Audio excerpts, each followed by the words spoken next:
Se fue el director de la Orquesta Sinfónica de Yucatán, Juan Carlos Lomónaco, 14 años después. ¿Por qué se fue? Hay versiones encontradas. De un lado, dicen que es culpa del gobernador Mauricio Vila, al que esto de la cultura y las artes, pues digamos que no se le da mucho, y que por eso ha recortado mucho de lo relacionado con la cultura.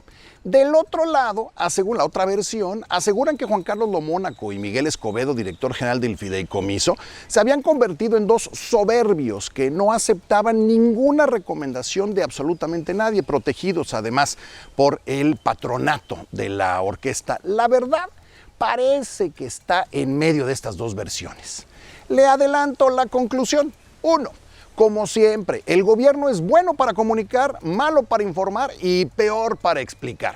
Provoca desinformación cuando teme que puedan afectar su imagen. Resultó vergonzoso la forma en que no despidieron al director Lomónaco. 2. Por el otro lado, pareciera que para la mayoría el tiempo de Juan Carlos Lomónaco al frente de la orquesta había terminado, y prueba de ello es que ni uno de sus músicos ni el patronato hicieron algo por evitar que se fuera. Dicen que perdió la cabeza cuando le informaron los cambios y que por su reacción ni adiós le dijeron. 3. Lo dijo Legario Moguel en un editorial del fin de semana. Yucatán parece un estado oculto, pero tenemos que preguntarnos si es verdad eso. Es como con lo maya, cuando de turismo se trata, nos rasgamos las vestiduras por cualquier cosa que sea maya, pero en la vida diaria, la vida íntima de las ciudades y las comunidades en Yucatán, la verdad es que esto de la cultura maya y su lengua no interesa tanto como presumimos.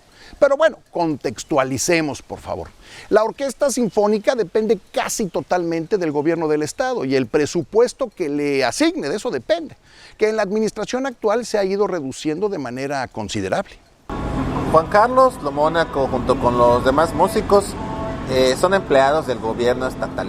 Lo que sucede con la Sinfónica es que funciona bajo este esquema híbrido, que tiene un fideicomiso o patronato y tiene entonces apoyo privado. Un 15% de todo el dinero que reciben es del patronato, formado por personas que donan dinero, además de los patrocinios. Dicen por ahí que desde hace años no le suben el sueldo a los músicos en ninguno de los 3 niveles y que ni siquiera les reconocen los años trabajados en el ISSSTEI. Los músicos están experimentando mucha precariedad y los salarios son de escándalo. Lo que te puedo decir es que ganan entre 10,000 y 20,000 pesos de acuerdo al tabulador que hay A, B y C. O sea, no todos ganan lo mismo y hay músicos que ganan 9, 10,000 pesos. Razón por la que varios músicos buenos pues se han ido. Es obvio que la orquesta no es prioridad para la administración. Del otro lado, también dicen que el director Lomónaco había perdido el respeto por la institución, apareciendo en conciertos con el traje arrugado, el traje sucio, le quedaba muy grande, muchas veces sin ni siquiera rasurarse, desaliñado pues.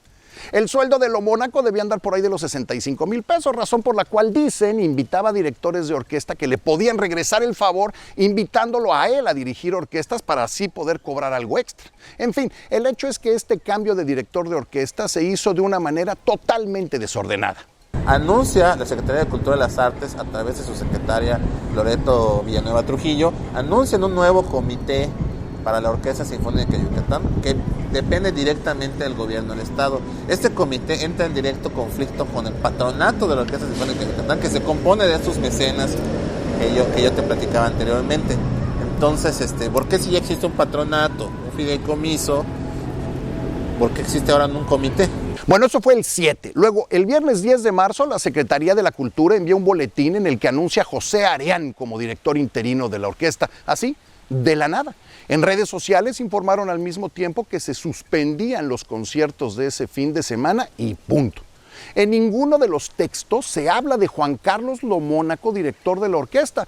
Pareciera que nunca hubiera estado aquí en los últimos 14 años. Digo, esto de invisibilizar a quienes ya no quieren es una característica de la actual administración, pero lo que es un hecho es que la salida de Juan Carlos Lomónaco parece que debemos tomarla como parte del proceso de evolución de una de las orquestas más reconocidas del país. Ni el gobierno del estado salvó a los músicos de las garras de Lomónaco, ni Lomónaco era necesariamente lo que la orquesta requiere hoy en día. Lo que sí debemos exigir como sociedad, y lo tenemos que exigir, es que no nos traten como tontos, sin darnos explicaciones claras de por qué se toman las decisiones. La pregunta es, ¿y qué va a pasar? Debemos exigir total transparencia en cómo manejan a la Orquesta Sinfónica de Yucatán porque la pagamos entre todos con nuestros impuestos. Gracias a Ricardo Tato y a muchas personas más que merecen el anonimato por haberme ayudado a entender mejor lo que hay detrás de la Orquesta Sinfónica de Yucatán, pero sobre todo, gracias a usted por llegar hasta aquí. Nos vemos en el siguiente Dicen que Dicen.